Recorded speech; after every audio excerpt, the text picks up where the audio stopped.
اس کے پوچھنے پر حیات اس کی طرف متوجہ ہوئی۔ دادی کہتی ہیں جب کوئی تم سے کسی چیز کا سوال کرے اور وہ جائز ہو تو اس کی وجہ مت پوچھو، بس سوال پورا کر دو اگر پورا کرنے کے قابل ہو تو، کیونکہ پوچھنے سے سوال کرنے والا شرمندگی کے زیر اثر آ جاتا ہے اور ہو سکتا ہے وہ تمہارے پوچھنے سے اپنا سوال واپس لے لے۔ تو میں نے ویسا ہی کیا۔ پڑھاتے ہوئے مجھے خود سمجھ میں آ جائے گا کہ آپ کو کتنا آتا ہے۔ اس پل وہ کہاں سے بھی دوپہر والی حیات نہیں لگ رہی تھی۔ اس کے بڑوں والے معصوم انداز پر اس کا دل چاہا اس کا منہ چوم لے۔ صحیح کہا تھا دادی نے، وہ مومن میں سے ہے۔ تو پھر کب سے اسٹارٹ کریں گے؟ کل سے۔ کل میں سب لے آؤں گا جو پڑھانا ہوگا۔ ٹھیک ہے جی ٹھیک ہے، اور اب میں کھانا بنا لوں؟ میرے لیے بھی بناؤ گی؟ جی، دادی کہہ رہی تھی کہ آپ کو گھر کا کھانا کھلانا ہے، باہر کے کھانے کا کچھ بھروسہ نہیں ہوتا، اور میں اچھا کھانا پکاتی ہوں۔ اس کی جھجک وہ اس کے مطلب کی بات کر کے بالکل ختم کر چکا تھا۔ چلو پھر تو میں بھی تمہاری ہیلپ کرتا ہوں۔ اسے زبردستی کاندھوں سے تھام کر کچن کی طرف چل دیا تھا۔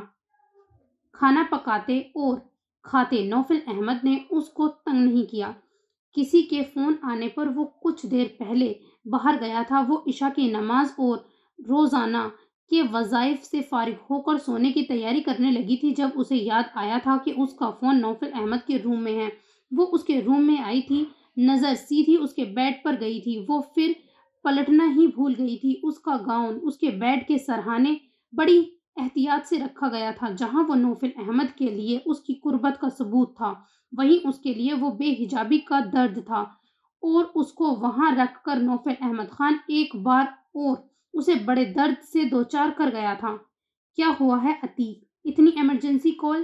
اس کا لہجہ بتا رہا تھا کہ اسے اس کا کال کرنا کچھ خاص پسند نہیں آیا۔ ضروری تھی سر، کانسٹیبل روبی کی کال تھی۔ ان دونوں کی حالت بہت خراب ہے، وہ پوچھ رہی ہے کیا کرنا ہے۔ آپ کے نمبر پر کال کی، آپ نے ریسیو نہیں کی۔ عتیق نے اس کے غصے کی وجہ سے جلدی ریزن بتایا تھا۔ چلو وہیں۔ اس کے حکم پر عتیق نے گاڑی بھگانی شروع کر دی تھی۔ 15 منٹ بعد وہ لوگ ممبئی سینٹر کے ویسٹ میں تھے۔ نوفل، ہمیں معاف کر دو، چھوڑ دو ہمیں مانیہ چودھری اور نتاشا اسے دیکھتے اس کی طرف بڑھنے کی کوشش کر رہی تھی۔ ایک پل کو ان کی حالت دیکھ کر اسے افسوس ہوا تھا، مگر ان کی حرکت یاد آتے ہی اس کا خون پھر سے کھول اٹھا تھا۔ اب کیا کرنا ہے سر؟ روبی کے پوچھنے پر وہ کچھ دیر سوچتا رہا۔ انہیں ان کے گھر بھیج دو، امید ہے اب شاید یہ سدھر جائیں گی۔ انہیں آزادی کی خبر سنا کر دروازے کی سمت بڑھا تھا، پھر کچھ یاد آنے پر واپس ان کی طرف آیا تھا۔ مانیہ چودھری، تمہیں بتا دوں میری بیوی کون ہے، کیسی ہے؟ گھٹنوں کے بل بیٹھتا وہ بے دم پڑی مانیہ کی طرف جھکا تھا، جس کو کبھی کسی غیر مرد نے نہیں دیکھا، جس کے دل و دماغ سے کبھی کسی گناہ کے خیال کا بھی گزر نہیں ہوا، جسے گناہوں کے راستوں کی خبر تک نہیں۔ تم لوگوں نے کہا تھا کوئی شریف زادی نوفل احمد خان کی قسمت میں نہیں ہے، تو بتا دوں نوفل احمد خان کو اللہ نے شریف زادی نہیں بلکہ ایک مومنہ دی، ایسی معصوم جو اللہ کی پسندیدہ بندیوں میں ہوتی ہیں۔ نوفل احمد خان کے لیے اس کے رب کی طرف سے روشنی کی وہ مثال جس کی روشنی سارے اندھیروں کو مٹا دیتی ہے۔ اور جانتی ہو ایسا کیوں ہے؟ کیونکہ حرام کی دنیا میں جانے کے بعد بھی نوفل احمد خان کبھی زنا، شراب کے قریب بھی نہیں بھٹکا۔ اور ایک خاص بات بتاؤں، وہ منال کی سسٹر ہے۔ تم جیسی عورتوں کی وجہ سے نوفل احمد خان جو عورتیں سے اس درجہ نفرت کرنے لگا تھا کہ ان کی طرف دیکھنا بھی اپنی توہین سمجھتا تھا، اور جس لڑکی کو اپنی زوجیت میں بیاہ کر لایا تھا اس سے ایک پل کے لیے بھی نفرت نہیں کر پایا۔ وہ میرا عشق مجازی ہے جو مجھے عشق حقیقی تک لے کر جائے گا، مگر تم جیسے لوگ اس پاکیزگی کو نہیں سمجھتے۔ اب بھی وقت ہے، توبہ کر لو، ورنہ تم لوگوں کی وجہ سے جو میری بیوی نے سہا نا، دل چاہتا ہے تم لوگوں کو بھی اسی اذیت سے گزاروں۔ اس کے سرد اور ٹھنڈے لہجے پر دونوں کانپ گئی تھی اور اپنے ہاتھ اس کے پیروں پر رکھنے کی کوشش کی تھی، جن کے اس کے پیروں تک پہنچنے سے پہلے ہی وہ اپنے پیر ہٹا چکا تھا۔ جانتی ہو جان سے کیوں نہیں مار رہا تم لوگوں کو؟ شاید میری طرح اللہ نے تمہیں بھی ہدایت دینے کا ارادہ کیا ہو، اور دوسری وجہ تمہاری وجہ سے ہی مجھے بیوی ملی ہے۔ اپنی بیوی کے صدقے نوفل احمد خان نے معاف کیا تم لوگوں کو۔ کانسٹیبل روبی، کو ان دونوں کا ایڈریس دیتا وہ اپنی جنت کی طرف چل دیا تھا جہاں اس کی روح رواں موجود تھی۔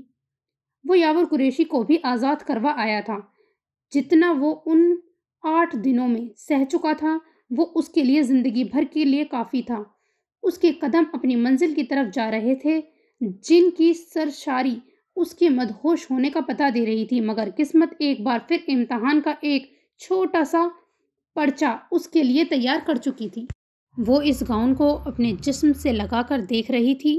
اس وقت شوق کی وجہ سے وہ دیکھ نہیں پائی تھی کہ کتنا پھٹا ہے، بے پردگی کتنی ہوئی ہے، اور اب دیکھ رہی تھی تو اس کا دل چاہا کہ کاش اس کی روح تبھی پرواز ہو جاتی۔ یا اللہ، تیرے حبیب کے زمانے کی عورتیں تو خود پر کسی نامحرم کی نظریں بھی برداشت نہیں کر پاتی تھیں۔ یا اللہ، اور میں اس بے حجابی پر اب تک زندہ ہوں، تو اتنا ناراض ہے مجھ سے۔ وہ اگر اس کو پہنتی تو بازو اور سینے پر سے برہنہ ہوتی، اور وہ ہوئی تھی، اور اس حال میں اسے مردوں نے دیکھا تھا۔ وہ تو اکیلے میں بھی ننگے سر نہیں گھومتی تھی۔ یہ کیا ہو گیا تھا؟ کیا اس نے ایسا کوئی گناہ کیا تھا جس کی یہ سزا تھی؟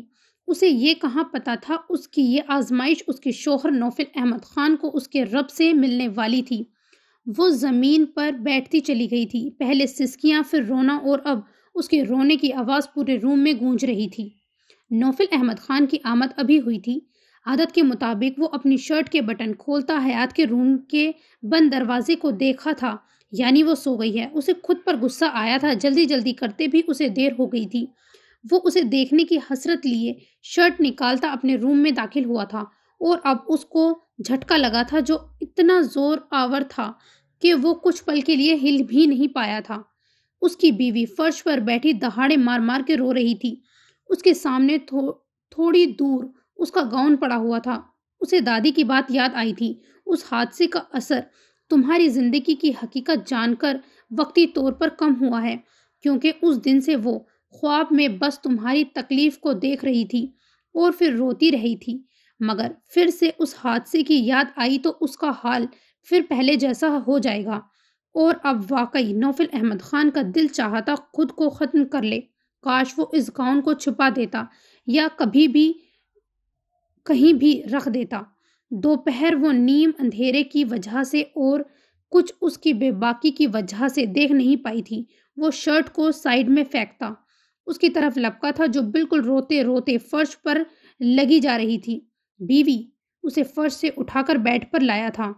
بیوی، نو، اب اور نہیں۔ اسے اپنے سینے سے لگاتا وہ چپ کروا رہا تھا جو اس کا سہارا پا کر اور شدت سے رونے لگی تھی۔ میں نے کبھی بھی کسی کو بھی ایسا نہیں بولا۔ کبھی بھی آپ اپنے پردہ کرنے پر گھمنڈ نہیں کیا۔ پھر ایسا کیسے ہوا؟ مجھے اس نے ایسے حال میں دیکھا، اور آپ نے بھی۔ رونے کی وجہ سے وہ بول بھی نہیں پا رہی تھی۔ اس کی گرفت بڑھتی جا رہی تھی اور اس کے ساتھ ہی اس کا تڑپنا۔ بیوی، اس نے نہیں دیکھا تمہیں، بالکل بھی نہیں دیکھا۔ اس حال میں اس نے تمہیں سمجھی تم؟ وہ صرف تم سے بدتمیزی کرنا چاہتا تھا اور اس کا فوکس بھی اسی پر تھا۔ تم پر دھیان نہیں تھا اس کا۔ تم کتنی بے حجاب ہو اسے پتہ نہیں۔ اس کا چہرہ اپنے ہاتھوں میں تھام کر وہ زور زور سے بول رہا تھا۔ چپ، اب بالکل خاموش۔ اسے چپ نہ ہوتے دیکھ کر اب اسے غصے سے بولا تھا، جس کی خاطر خواہ اثر ہوا تھا۔ وہ اس کے ہاتھوں میں ہی سسکیاں لے رہی تھی جس سے اس کا پورا وجود ٹھٹک کر رہ گیا تھا۔ غور سے سنو اور یقین کرو، اس نے نہیں دیکھا تھا تمہیں، کیونکہ تمہیں اس حال میں دیکھنے اور تمہاری طرف بڑھنے سے پہلے ہی میں نے اس کے پیر پر گولی ماری تھی۔ اور رہا میں تو ہاں، میں نے دیکھا تھا تمہیں اس حال میں، اور میرے دیکھنے سے تمہاری بے پردگی اور بے عزتی نہیں ہوئی، اور نہ کبھی ہوگی، کیونکہ میں شوہر ہوں تمہارا۔ تم کسی بھی حال میں کیسے بھی لباس میں میرے سامنے آ سکتی ہو اور میں دیکھ سکتا ہوں تمہیں۔ اس سے اللہ بھی ناراض نہیں ہوگا، اور وہ تم سے ناراض نہیں تھا، اسی لیے تو میں اکیلا ہی اس روم میں پہنچا تھا۔ پھر اس کے بعد میں نے تمہیں مکمل چھپا دیا تھا، سب سے، خود سے بھی۔ تمہارے کپڑے میں نے خود بدلے تھے، کیونکہ عورت کا عورت سے بھی پردہ ہے، اس کے سوائے اس کے شوہر کے، اس کا ہر کسی سے پردہ ہے۔ اس لیے میں نے خود ہی بدلے تھے تاکہ تمہیں اس حال میں کوئی عورت بھی نہ دیکھے۔ تو کوئی بے حجابی نہیں ہوئی۔ اس کی تیز آواز پر وہ سہم گئی تھی، مگر اس کی باتوں کو غور سے سنا تھا اور وہ اسی لیے زور سے بول رہا تھا تاکہ وہ مکمل اس کی آواز سنے۔ اس نے مجھے چھوا بھی تھا۔ کیسا کانپتا لہجہ تھا اس کا۔ نوفل احمد خان خود کو حد درجہ تکلیف میں محسوس کر رہا تھا۔ وہ جتنا اس کو بہلا کے رکھتا تھا، کچھ چیزیں پھر پھسل جاتی تھیں جو اس کی بیوی کے لیے تکلیف کا باعث بن جاتی تھیں۔ تمہارا گاؤن جتنا بھاری اور ورکیبل تھا، آستینوں سے بھی ٹرپل کپڑا اس میں لگایا گیا تھا۔ اس کے لمس کی گرمی تمہارے وجود تک نہیں پہنچی، اور جو اس کے ناخنوں کی کھروچ تمہاری گردن پر لگی وہ بھی اس کے لمس میں نہیں تھی۔ ایسی کھروچ تو کسی بھی جانور کے نوچنے سے لگ جاتی ہے۔ تمہارا اللہ تم سے اتنی محبت کرتا ہے، وہ تمہیں ذلیل نہیں کر سکتا۔ تمہاری فیملی کی دعائیں ہر پل تمہارے ساتھ ہیں۔ کوئی ذلیل نہیں کر سکتا تمہیں، اور جس نے ایسا کرنے کی کوشش کی اس کو اس کی سزا ملی ہے کہ زندگی بھر دوبارہ ایسے کرنے کا سوچے گا بھی نہیں، سمجھی تم؟ اس کے غصے سے پوچھنے پر اس نے اسبات میں سر ہلایا تھا۔ اس کی سخت گرفت اور غصے سے خائف ہوتی وہ بمشکل اپنی ہچکیاں روک سکی تھی جس سے وہ پوری طرح کانپ رہی تھی۔ لب کچھ کہنے کی چاہ میں فڑفڑا کر رہ گئے تھے۔ وہ کسی بے بسی سے اس کی طرف دیکھ رہی تھی۔ یہ نوفل احمد خان کی برداشت کی حد تھی۔ اگلے پل وہ اس کو آزاد کرتا کھڑا ہوا تھا۔ اس کے ایسا کرنے سے وہ بے جان ہوتی بیڈ پر لیٹنے کے انداز میں گری تھی۔ اگر نوفل احمد اس کا رونا نہیں روکتا تو شاید وہ بے ہوش ہی ہو جاتی۔ تمہارے 3 مجرموں کو سزا مل گئی ہے، چوتھے کو نہیں ملی، اسی لیے میں تمہاری اس تکلیف کا مداوع نہیں کر پا رہا ہوں۔ تمہارا سب سے بڑا مجرم میں ہوں۔ اگر میں اس دن تمہاری بات مان لیتا، تمہارا خوف سمجھتا اور تمہیں وہاں نہ لے کر جاتا، اور اگر لے گیا تھا تو تمہیں چادر سے آزاد نہ کراتا، اگر میں ایسا کرتا تو تمہارے ساتھ یہ سب نہ ہوتا، اسی لیے اصل سزا کا حقدار میں ہوں۔ اس کی باتیں سنتی وہ بالکل خوف سے پیلی پڑتی کیا کرنے والا تھا وہ؟ اور پھر نوفل احمد خان اپنی بیلٹ کھینچ کر اپنی ننگی کمر پر برسانے لگا تھا، اور اس کی بیلٹ کی آواز کے ساتھ حیات کی دل روز چیخ کمرے میں گونجی تھی، اور اگلے پل بیڈ سے اٹھ کر اس کے طرف بڑھتی وہ بیچ میں ہی بے دم ہو کر فرش پر گرنے لگی تھی۔ نوفل احمد جو اسی کی طرف متوجہ ہو کر خود کو سزا دے رہا تھا، اسے فرش پر گرتے دیکھ کر آگے بڑھ کر اسے گرنے سے روکا تھا۔ کب سوچا تھا اس نے اتنے خوبصورت دن کی رات اتنی تکلیف دہ ہوگی؟ اسے متاع جان کی طرح سنبھالے وہ اسے گود میں لیے فرش پر ہی بیٹھ گیا تھا۔ میں گناہگار ہوں بیوی، نہیں ہوں تمہارے قابل، اب تک تمہیں خوش و مطمئن نہیں کر پایا۔ قلب سے بولتا وہ اسے بچوں کی طرح خود میں چھپا رہا تھا۔ ہوش کرو بیوی اور امتحان نہ لو۔ آج ڈاکٹر عائشہ بھی یہاں پر نہیں ہے، تمہیں باہر نہیں لے جا سکتا، پلیز ہوش میں آؤ، مت ستاؤ یار، زندگی نے کم ستایا ہے کیا؟ اب تم بھی ستاؤ گی؟ کچھ نہیں ہے یار، نوفل احمد خان کے پاس سوا تمہیں پا کر امیر ہوا تھا، اب پھر سے غریب مت کرو یار۔ 15 سال پہلے وہ اپنی ماں کے لیے رو رہا تھا، اور 15 سال بعد اپنی بیوی کے لیے۔ اس کی بیوی کا چہرہ اس کی گردن میں چھپا تھا۔ جب اسے محسوس ہوا اس کے لب اس کی گردن میں اپنا لمس چھوڑ رہے ہیں، اس نے تڑپ کر اس کے چہرہ اپنے سامنے کیا۔ وہ ہوش میں تھی، کچھ بولنا چاہ رہی تھی مگر اس کے ہونٹ فڑفڑا کر رہ گئے تھے۔ جب بولا نہیں گیا تو وہ گردن کو نفی میں ہلانے لگی تھی۔ آنسو بے تحاشا بہہ رہے تھے۔ بیوی ٹھیک ہو تم؟ اس کے پوچھنے پر اس نے نفی میں اشارہ کیا تھا۔ اس کی حالت بگڑتی جا رہی تھی، سانسوں کی رفتار سلو ہو رہی تھی۔ اس سے پہلے اس کی سانسیں رکتی، ایک بار پھر نوفل احمد خان بنا سوچے سمجھے اس کی سانسوں میں اپنی سانسیں ملانے لگا تھا۔ پہلی بار کے عمل میں وہ بے ہوش تھی، مگر اس بار وہ اس کے ہوش میں ایسا کر رہا تھا، اور اس لمس میں کب اس کے جذبات شامل ہو کر شدت اختیار کر گئے تھے۔ اس کا احساس اسے حیات کے کرہانے پر ہوا تھا۔ اس کی سانسیں بحال ہونے پر وہ اسے لیے بیڈ پر آیا تھا، اسے لٹا کر واش روم سے ٹاول گیلا کر کے لایا اور اس کا دوپٹہ اس کے جسم سے الگ کر کے سائیڈ میں رکھا۔ پھر اس گیلے ٹاول سے اس کا چہرہ، گردن، ہاتھ، پیر اچھے سے صاف کیے۔ پھر اس کو اچھے سے بلینکٹ اڑھایا جس سے اس کے حواس کچھ بحال ہوئے تھے۔ وہ ٹاول واش روم میں رکھنے کے لیے بڑھا تو حیات اس کا ہاتھ پکڑ کر روک رہی تھی۔ خوف اس کے چہرے سے ہویدا تھا۔ اسے ڈر تھا وہ کہیں پھر سے خود کو مارنے نہ لگے۔ اس کی نفی میں گردن ہلانے اور اس کی بیلٹ کی طرف نظر ڈالنے سے وہ سمجھ گیا تھا کہ وہ اس کو کیوں روک رہی ہے۔ کام ڈاؤن بیوی، اب نہیں کر رہا ایسا، تم ٹھیک ہو جاؤ پھر خود سزا دے دینا۔ اس کے اس طرح بولنے پر وہ پھر بدکی تھی اور اس کے ہاتھ پر گرفت مضبوط کر کے کھینچنے لگی تھی۔ پتہ نہیں کیا خوف لاحق ہو گیا تھا اس کو، جو پھر بگڑتی جا رہی تھی۔ اوکے اوکے ویٹ، میں فریش ہو کر آتا ہوں، ٹھیک ہے؟ اس کے کچھ بولنے سے پہلے وہ واش روم کی طرف بڑھا اور 5 منٹ بعد پھر اس کے سامنے تھا۔ زمین سے بیلٹ اٹھا کر ٹیبل پر رکھنے کی نیت سے جھکا تو حیات کے چیخنے پر پھر اس کی طرف بھاگا ہوا اس کے بیلٹ اٹھانے سے پھر سے خوفزدہ ہو گئی تھی اور نفی میں ہلاتی شاید اسے روکنے کی کوشش کر رہی تھی۔ نو بیوی، بیلٹ کو صرف اٹھا کر رکھ رہا تھا، اب بس نو ڈرنا، نو رونا۔ اس کے ساتھ ہی اس کے بلینکٹ میں لیٹا اسے اپنے حصار میں چھپاتا پرسکون کر رہا تھا۔ اگر وہ ہوش میں ہوتی تو اب اسے کب اس طرح کرنے دیتی، مگر اس وقت وہ خود اتنی ڈری ہوئی تھی اور شاید اسے خود ضرورت تھی اس کے سہارے کی۔ وہ اتنی پتلی دبلی تھی کہ اسے ایسا محسوس ہو رہا تھا جیسے کسی کمسن بچی کو خود میں چھپایا ہوا ہے۔ اس کے وجود میں وہ بالکل ہی گم ہو رہی تھی۔ اسے خود میں بھیجنے کی شدت میں اضافہ ہوا تھا اور وہ اس کے آغوش میں سمٹی خود کو اس کے خوف سے بچا رہی تھی۔ اور پھر کتنی دیر تک وہ اسے سمجھاتا، تسلیاں دیتا، آخرکار سلانے میں کامیاب ہو چکا تھا۔ رات دھیرے دھیرے بیت رہی تھی مگر نیند نوفل احمد خان کی آنکھوں سے کوسوں دور تھی۔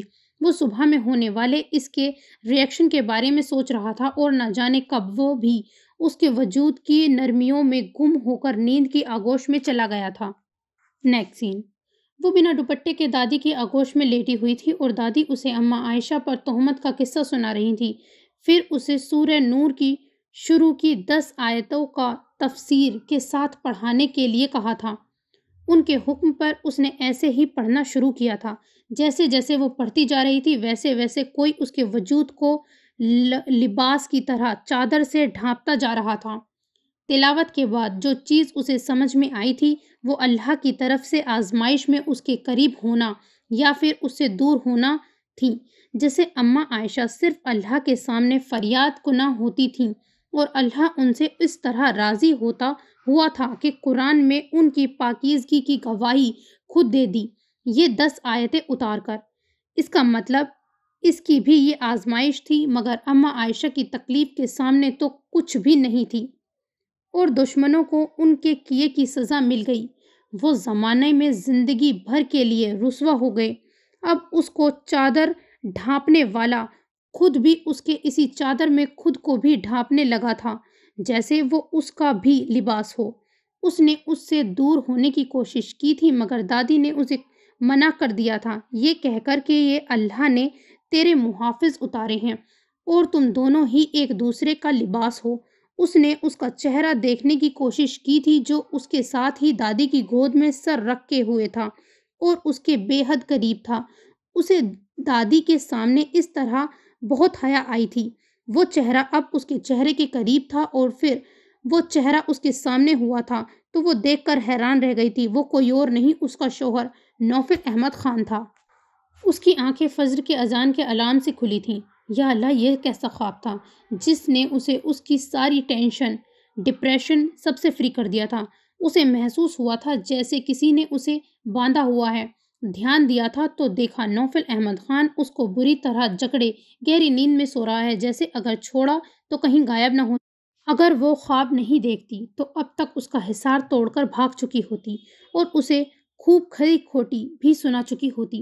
اسے رات کی نوفل احمد خان کی تمام باتیں یاد آئی تھی اور واقعی اس نے کتنا صحیح کہا تھا اور وہ واقعی ہی اللہ کی نیک اور سمجھدار بندی تھی جو ان باتوں کو سمجھ رہی تھی۔ اس نے نرمی سے خود کو نکالنے کی کوشش کی۔ اسے نماز پڑھنی تھی، بڑی مشکل سے وہ خود کو نکال پائی تھی۔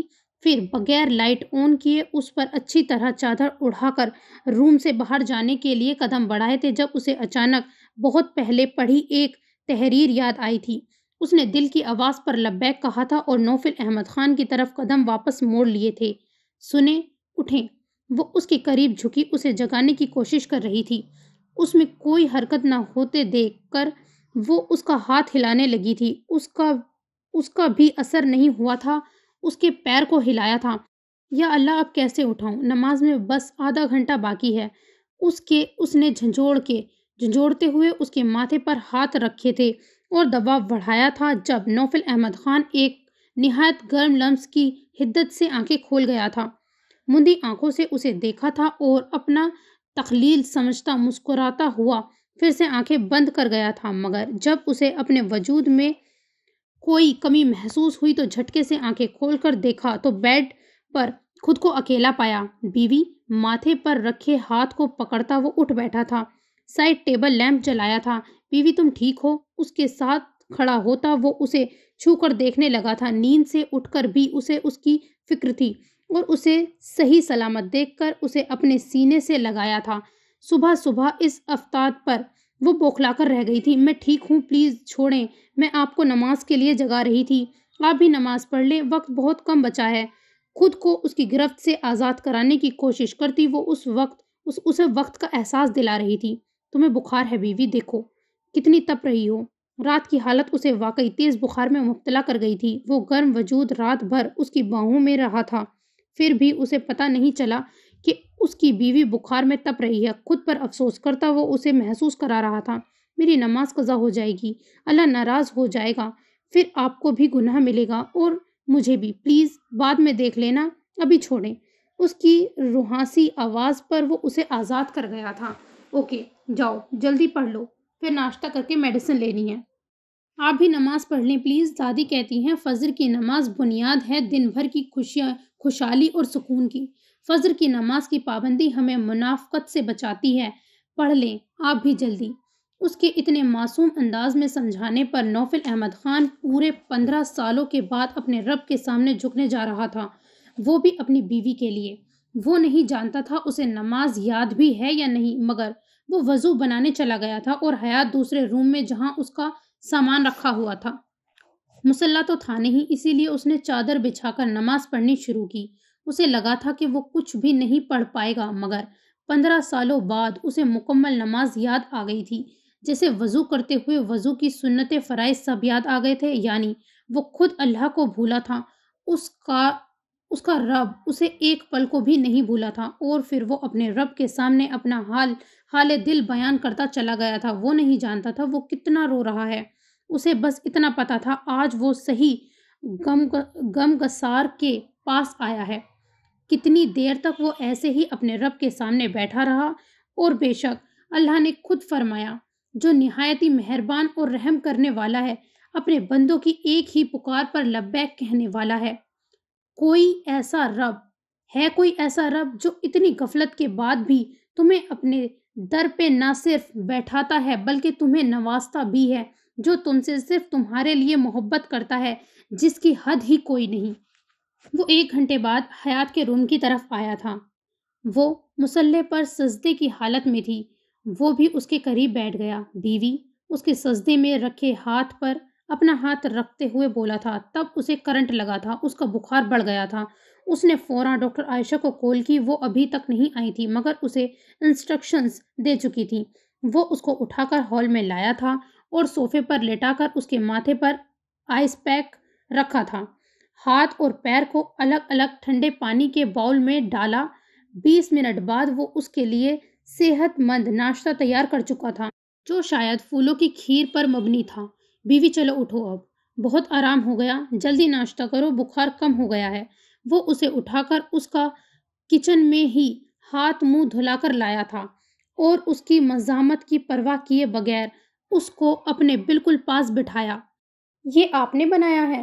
آواز میں کافی نقاہت تھی۔ نہیں بیوی، تمہارے شوہر کو کچھ بھی پکانا نہیں آتا، یہ تو اس گھر میں تمہارے ساتھ آنے والے فرشتوں نے بنایا ہے۔ اس کی بات پر اس کے پرزمردہ چہرے پر مسکراہٹ آ گئی تھی اور اسے مسکراتے دیکھ کر وہ بھی مسکرانے لگا تھا۔ چلو منہ کھولو، وہ چمچ اس کے منہ کے قریب لا کر بولا تھا۔ میں خود کھا لوں گی۔ اس کے ہاتھ سے چمچ لینے کی کوشش کی تھی۔ بیوی میں کچھ چیزوں میں تمہاری کیا اپنی بھی نہیں سنوں گا، بس اتنا جان لو جو کروں گا اللہ کے لیے کروں گا، اور وہ ہم میں بالکل جائز ہوگا، تو تمہیں میرے کچھ ڈیمانڈز بغیر آرگیومنٹس کے ماننی ہوگی، مانو گی نا؟ جی، دادی نے کہا تھا شوہر کی ہر جائز بات ماننا فرض ہوتا ہے، اور نہ ماننے پر اللہ ناراض ہوتا ہے، اس کے بتانے پر ایک محفوظ مسکراہٹ اس کے چہرے کا احاطہ کر گئی تھی، اور پھر اس کی اس معصومیت کا فائدہ اٹھا کر وہ اسے پورا ایک پیالہ کھیر کھلا چکا تھا، اس شرط پر کہ وہ 2 پیالے خود بھی کھائے گا، کیونکہ وہ اس سے زیادہ موٹی نہیں ہونا چاہتی تھی۔ میں اتنا نہیں کھاتی، اب موٹی ہو جاؤں گی، لہجے میں ناراضگی تھی۔ موٹا تو تمہیں کرنا ہے بیوی، ابھی بچی لگتی ہو، جبکہ نوفل احمد خان کی بیوی کو لڑکی لگنا چاہیے۔ اور کس بچے کا وزن 44 kg ہوتا ہے؟ مطلب ابھی میں لڑکی نہیں لگتی؟ اس کے منہ پھلا کر کہنے پر اس کا کہکا بے ساختہ تھا۔ پھر میں نے صحیح گیس کیا، اب تمہیں بڑا ہونا پڑے گا، کم سے کم 50 kg ہونے تک تمہاری ڈائٹ میں ڈیسائیڈ کروں گا، اس میں تمہاری کوئی مرضی نہیں۔ 78 kg کے نوفل احمد خان کی بیوی کو 50 kg کا ہونا ضروری ہے۔ ایک سبجیکٹ میں تم میری ٹیچر اور دوسرے سبجیکٹ ازواجی زندگی کی ضروریات کا میں ٹیچر۔ اوکے، اس کے سیریس 2 ٹک انداز پر اسے ہانک کرتے ہی بنی تھی۔ مجھے موٹا نہیں ہونا آپ کی طرح، آپ انکل لگتے ہیں، پھر میں بھی انکل لگوں گی۔ وہ اب بھی منہ پھلا کر بیٹھی تھی۔ ہاں ہاں بیوی، تم انکل نہیں آنٹی، انکل کی بیوی آنٹی ہوتی ہے، بٹ ڈونٹ وری، میں تمہیں آنٹی نہیں لگنے دوں گا۔ اور وہ اسے باتوں میں لگا کر اس کا دھیان بٹا رہا تھا۔ رات کی کسی بھی بات کی طرف اس کا دھیان اس نے جانے ہی نہیں دیا تھا۔ کافی کم ہو گیا ہے بخار، پھر بھی یہ دوائی لے کر تھوڑا آرام کرو۔ مگر اس دوائی سے نیند آتی ہے بہت، کوئی سرپ دے دیں۔ اس دوائی کو دیکھ کر اس نے منہ بنایا تھا۔ ابھی یہ لے لو، بعد میں سرپ۔ گولیاں اس کے منہ میں ڈالتا وہ پانی کا گلاس اس کے منہ سے لگا گیا تھا، جس سے اسے دوائیاں نگلنی پڑی تھی۔ یہ میں اٹھا لوں گا، اب تم آرام کرو۔ اسے دسترخوان سمیٹتا دیکھ کر اس کا ہاتھ پکڑ کر روکا تھا۔ اگر بیماری میں کام کو بالکل اگنور کرتے ہیں تو بیماری زیادہ محسوس ہوتی ہے۔ ہلکے پھلکے کام کرنے کی کوشش کرنی چاہیے، اس سے جسم سست نہیں ہوتا۔ رسانیت سے کہتی وہ سامان اٹھا کر کچن میں رکھ آئی تھی۔ اتنے تیز بخار کے بعد صرف 1 گھنٹہ اس کی محنت سے اس کی بیوی کی پزمردگی کس حد تک کم ہو گئی تھی۔ ہر چیز کا علم ہے بیوی تمہیں، مگر شادی شدہ زندگی کے تقاضوں سے بالکل ہی انجان ہو۔ اس کے بارے میں سوچتا وہ اس کے پیچھے ہی کچن تک آیا تھا، جہاں وہ اب کچن کا پلیٹ فارم صاف کر رہی تھی۔ کمزوری ابھی بھی اسے کافی تھی۔ جی، اور اب میں جاؤں، نیند آ رہی ہے۔ اتنی بدتمیز ہے یہ دوائی، 10-15 منٹ بعد ہی نیند آنے لگتی ہے۔ آپ کو پتا ہے، 1 ہفتے سے کھا رہی ہوں، ایک دم سست فیل کر رہی ہوں، اب بالکل نہیں کھاؤں گی، بوجھل آواز سے کہتی وہ اس کا جواب سنے بغیر اپنے روم کی طرف بڑھ گئی تھی، اور وہ کتنے ہی پل اس کی معصومیت پر مسکراتا رہا تھا، پھر اپنے کمرے کی طرف بڑھ گیا تھا۔ اب اس کے زخموں میں اکڑ پیدا ہو رہی تھی۔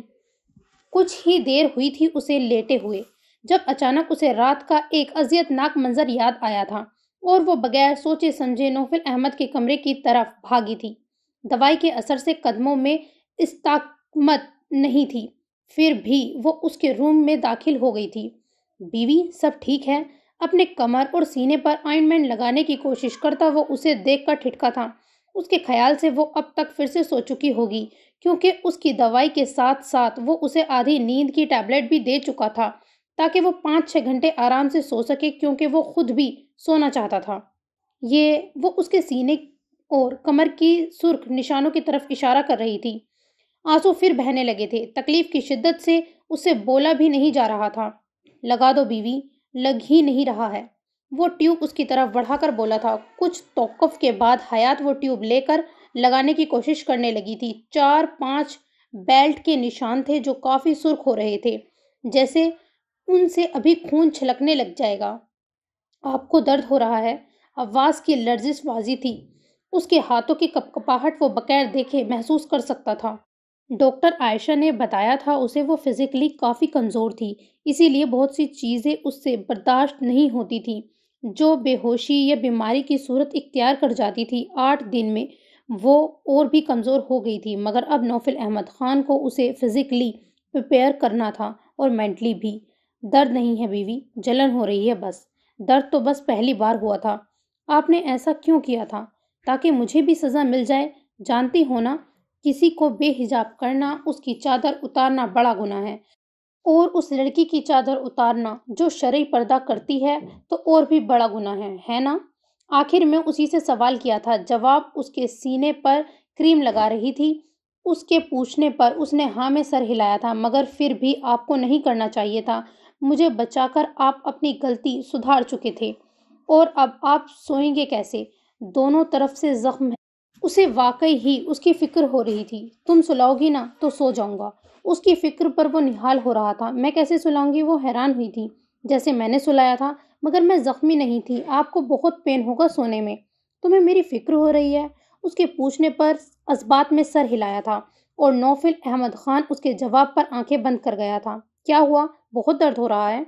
اس کے زور سے آنکھیں میچنے پر اسے رونا آیا تھا۔ اگر اتنے زخم اسے لگتے تو وہ درد سے ہوش میں بھی نہیں آتی۔ اس کے آنسو اس کے ہاتھ پر گرے تو وہ آنکھیں کھول اسے تکنے لگا تھا، جو اس کی طرف دیکھنے سے گریزاں تھی، شاید اس کی شرٹ لیس ہونے سے۔ بیوی، یقین کرو مجھے یہ زخم تکلیف نہیں دے رہے، مگر تمہارے آنسو جان لیوا ہیں یار۔ اس کا گیلا چہرہ اپنے ہاتھوں سے صاف کرتا وہ خود بھی تکلیف میں تھا۔ اس نے ابھی تک اسے ہنستے ہوئے نہیں دیکھا تھا۔ جب سے اس کی زندگی میں آئی تھی، رونا ہی رونا نصیب ہوا تھا۔ وہ اب اس کی کمر پر لگا رہی تھی۔ جب لگاتے لگاتے اس کی کمر پر ہی سر ٹکا کر آنکھیں موند گئی۔ ٹیوب ہاتھ سے گر گئی تھی اور ہاتھ ایک دم ڈھیلے پڑ گئے تھے۔ دوائی نے اپنا کام کر دیا تھا۔ دل اور جسم کے زخم منمل ہو جاتے ہیں۔ بیوی، جب تم پاس ہوتی ہو، تمہارے ساتھ ان زخموں کے ساتھ بھی نوفل احمد خان سکون سے سو سکتا ہے۔ اسے صحیح سے لٹانے کے بعد اس نے ایک پین کلر لی تھی اور پھر اس کے پاس آ کر لیٹ گیا تھا۔ ان زخموں کے ساتھ وہ اسی طرح اس کی نرمیوں کے خمار کے ساتھ ہی سو گیا تھا۔ نوفل احمد خان نے اپنے قریب سوئی اپنی متاع کو دیکھا تھا۔ اس کے سر پر نرمی سے بوسہ دے کر اس کا بخار چیک کیا، جو اب قدرے کم تھا۔ اٹھ کر بیٹھنے سے اس کے پورے جسم میں ایک ٹیس سی اٹھی تھی۔ وقت دیکھا تھا تو 2 بج رہے تھے۔ بیوی، اب اٹھ جاؤ، لنچ ٹائم ہو گیا ہے۔ اس کے چہرے پر انگلیاں پھیرتا وہ اسے اٹھا گیا تھا۔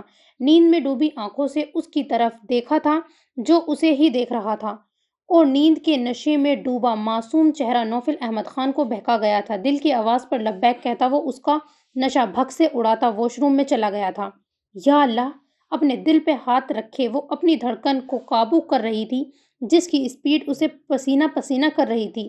اس کے روم میں خود کو دیکھ کر وہ حیران رہ گئی تھی۔ یا اللہ! 2 بج گئے۔ فوراً بیڈ سے اتر رہی تھی اور نوفل احمد خان کے لیے چادر کو مسلح کی طرح بچھا رہی تھی جب وہ باہر آیا۔ کیا کر رہی ہو بیوی؟ اس کی آواز سن کر وہ اچھلی تھی۔ اس کی کچھ دیر پہلے کی گستاخی اس کے چہرے کا رنگ بدل گئی تھی۔ میں آپ کی نماز کے لیے چادر بچھا رہی تھی، اور آپ کو جھکنے میں تکلیف ہو تو کھڑے کھڑے ہی نماز پڑھ لیجئے۔ اس کی طرف سے رخ موڑے موڑے ہی جواب دیا تھا۔ تھینکس، مگر کیا تمہیں یقین تھا میں نماز پڑھوں گا؟ وہ اب شرٹ لے کر مصلی پر کھڑا ہو چکا تھا۔ واقعی وہ خود بخود وضو کر کے ہی آیا تھا، مگر پھر بھی اس سے پوچھنا ضروری سمجھا۔ دادی کہتی ہیں عمل کے لیے نصیحت عملہ کرو تاکہ سامنے والا بنا شرمندہ ہوئے نیکی کر لے۔ یہ باتیں وہ بہت کانفیڈنس سے بولتی تھی۔ اور آپ پلیز شرٹ نہیں پہنے، اس سے جلن ہوگی۔ اسے شرٹ پہنتے دیکھ کر وہ ٹوک گئی۔ تو پھر کیسے پڑھوں نماز؟ سوالیہ نظر اس کی طرف اٹھی تھی، جو اب بھی اسی کی طرف متوجہ نہیں تھی۔ چہرے کا رنگ ابھی بھی اس کی حالت بیان کر رہا تھا۔ اس کے روم میں کوئی بھی ہلکا کپڑا موجود نہیں تھا۔ آپ پلیز آنکھ بند کریں۔ وہ زبردستی اس کی آنکھیں بند کروا گئی تھی۔ پھر اپنا دوپٹہ اس کے ہاتھ میں تھمایا اور بغیر اس کو دیکھے وہ اس کے روم سے نکلتی چلی گئی تھی۔ اس کی حالت دیکھ کر اس نے بھی اسے روکنے کی کوشش نہیں کی، اور کچھ دیر اس کی بیوی کے وجود کو چھپانے والا پردہ اب اسے چھپا گیا تھا، اور اسے محسوس ہوا تھا جیسے اس نے حیات کو اپنے گرد لپیٹ لیا ہے، اس کے حصار سے خود آزاد کرتا۔ وہ نماز کی طرف متوجہ ہو گیا تھا، اور آنے والے دنوں میں دونوں میں کس حد تک بے تکلفی ہو گئی تھی وہ اسے اب اپنے ہی روم میں شفٹ کرا چکا تھا۔ وہ بھی اب اس کی عادی ہوتی جا رہی تھی، یا پھر نوفل احمد خان خود کا عادی بنانا جانتا تھا۔ وہ اس کے کھانے پینے کا اتنا خیال رکھنے لگا تھا کہ 2 ہفتوں میں ہی اس کا وزن 2 کلو بڑھ چکا تھا۔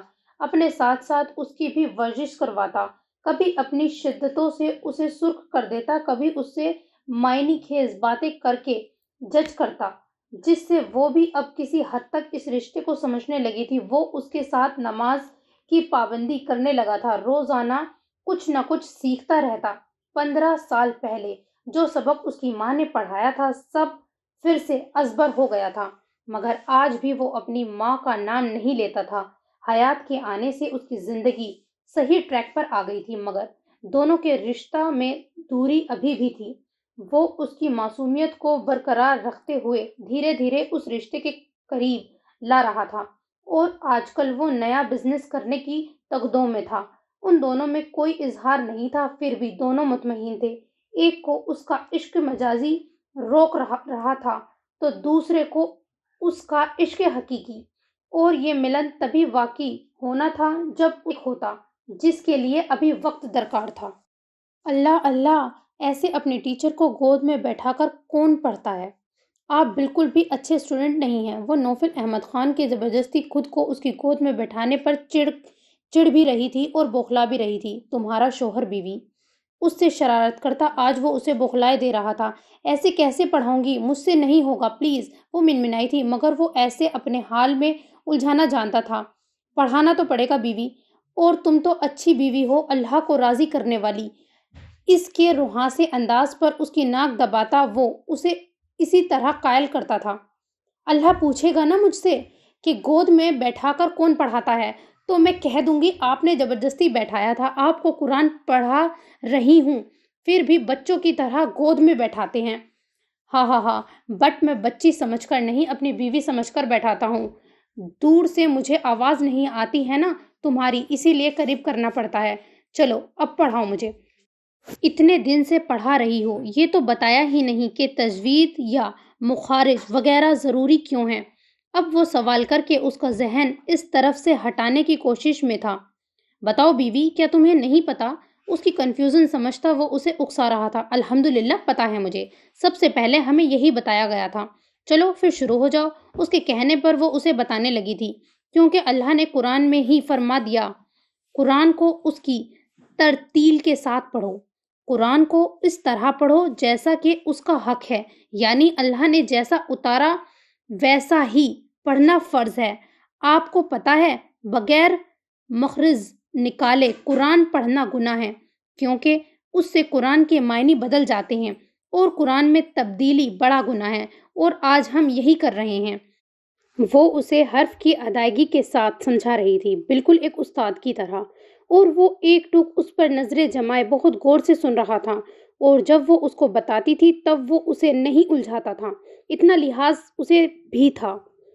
اسے 15 حرف، ایسے 15 حرف ہیں جن کے مشق بہت ضروری ہیں، ورنہ ایک دوسرے کی جگہ پڑھ کر ہم پورے قرآن کے معنی کو بدل دیتے ہیں، پھر کہتے ہیں ہم تو قرآن پڑھتے ہیں مگر کوئی فائدہ ہی نہیں ہوتا۔ معنی تبدیل کر کے جیسا پڑھتے ہیں اللہ ویسا ہی تو دیتا ہے۔ اپنے استاد کی بات اس نے ہو بہو اس کو بتائی تھی۔ بہت سے لوگ ایسے ہیں جن کے بہت کوشش کے بعد بھی یہ الفاظ نہیں نکلتے، ان پر کوشش کرنا فرض ہے، ورنہ گناہ گار ہوں گے، اور پھر بھی نہ نکلے تو لاچاری۔ اللہ پوری امت کو توفیق دے قرآن کو صحیح پڑھنا سیکھنے کی، یہی تو بہترین عادت تھی اس کی۔ ہر اچھی بات بتانے کے بعد وہ پوری امت کے لیے دعا کرتی تھی، اور نوفل احمد خان تو بس اس کو سنتے رہنا چاہتا تھا۔ تمام تر بچوں جیسی عادتوں کے باوجود دینی علم میں اس کا انداز دل میں اترنے والا ہوتا تھا۔ آپ سے ایک بات کہوں؟ امید بھری نظریں اس پر ٹکائی تھی۔ جتنی ہیں سب بولو بیوی، ساری اجازتیں ہیں تمہیں اپنے شوہر کو کچھ بھی کہنے کی، پوچھنے کی۔ اس کے معاملے میں ایسا ہی تو ہو گیا تھا۔ وہ آپ ایک نظر قرآن کسی اچھے قاری کے سامنے کر لیں، انشاءاللہ پھر کوئی دقت نہیں رہے گی، انشاءاللہ۔ اس کو اپنے حصار میں قید کرتا وہ اس کے کاندھے پر سر ٹکا گیا تھا، جس سے حیات اور نروس ہو رہی تھی، مگر کچھ کر نہیں سکتی تھی۔ اس معاملے میں وہ اپنی ہی منواتا تھا۔ اور دوسرا حکم بیوی؟ اس کے سوال پر اس نے کچھ دیر سوچا تھا، اور یاد آتے ہی اس نے فوراً پوچھا تھا، آپ کی عمر کتنی ہے؟ اس کے سوال پر حیران ہوتا وہ اسے جواب دے گیا تھا، 27 سال۔ آپ نے کتنی عمر تک مکمل 5 وقت کی نماز پڑھی؟ 12 سال۔ اور پورے 15 سالوں تک میں نے ایک بھی نماز نہیں پڑھی۔ اب کے لہجے میں کچھ شرمندگی تھی۔ اس کی گود میں بیٹھی وہ اب اس کے فون میں نمازوں کا حساب لگا رہی تھی۔ نمازیں آپ کی باقی ہیں، اگر روزانہ ایک ایک دن کی قضا کریں گے تو 32,850 پورے 15 سالوں میں ادائیگی ہوگی۔ دو کریں گے تب بھی 7-8 سال لگیں گے، اور زندگی کا بھروسہ ایک پل کا بھی نہیں۔ ایک نماز بھی باقی رہ گئی تو بھی اس کے لیے جہنم میں 2,88,00,000 برس جلنا پڑے گا، اور اللہ معاف کر دے تو اس کا کرم، مگر ہمیں اس کو پورا کرنے کی کوشش کرنا ضروری ہے۔ اب وہ مکمل اس کی استانی بنی ہوئی تھی، اور وہ واقعی خود کو اس کا اسٹوڈنٹ سمجھ رہا تھا۔ اور ان نمازوں کا فدیہ ہوتا ہے پورے 15 لاکھ۔ وہ منہ پر ہاتھ رکھتی ہوئی بولی تھی، آپ کے پاس 15 لاکھ روپے ہیں؟ اب کے چہرے اس کی طرف کر کے سوال کیا تھا۔ اس وقت میرے پاس 10 کروڑ روپے ہیں بیوی۔ اس کے بتانے پر وہ آنکھیں پھاڑے اس کو دیکھ رہی تھی۔ 10 کروڑ؟ مگر اس میں فلموں کے کتنے ہیں؟ وہ اس کے حساب کتاب بالکل بھی سمجھ نہیں پا رہا تھا، لیکن جواب اسی کی طرح دے رہا تھا، یہ سارے فلموں کے ہی ہیں بیوی، اور ان نمازوں کا یہ فدیہ میں 15 کیا 30 دے دوں گا۔ نہیں، آپ ان پیسوں کا فدیہ نہیں دے سکتے۔ انفیکٹ آپ یہ پیسے ثواب کی نیت سے استعمال بھی نہیں کر سکتے۔ کبھی کسی کو حرام کام میں ثواب ملتے دیکھا ہے؟ واٹ؟ تو ان پیسوں کا کیا ہوگا بیوی؟ کیا سیریسلی تم یہ یوز نہیں کرنے دو گی؟ وہ شوکڈ ہوا تھا اس کے بتانے پر۔ نہیں، آپ ان کو اپنے استعمال میں نہیں لا سکتے، مگر سنیں، وہ کچھ پوچھنے والی تھی جب اس کا فون پر دادی کی کال آئی تھی۔ اس کا سوال ادھورا رہ گیا تھا جو نوفل احمد خان کو یاد رہنے والا تھا۔ وہ جب تک پوچھتا نہیں تھا کیونکہ اس کی بیوی کا ہر سوال گہرے مسائل میں ڈوبا ہوا ہوتا تھا۔ So this is the end of this episode. انشاءاللہ we will meet in next one. اپنے پیرنٹس کا بہت دھیان رکھیے گا۔ اللہ حافظ۔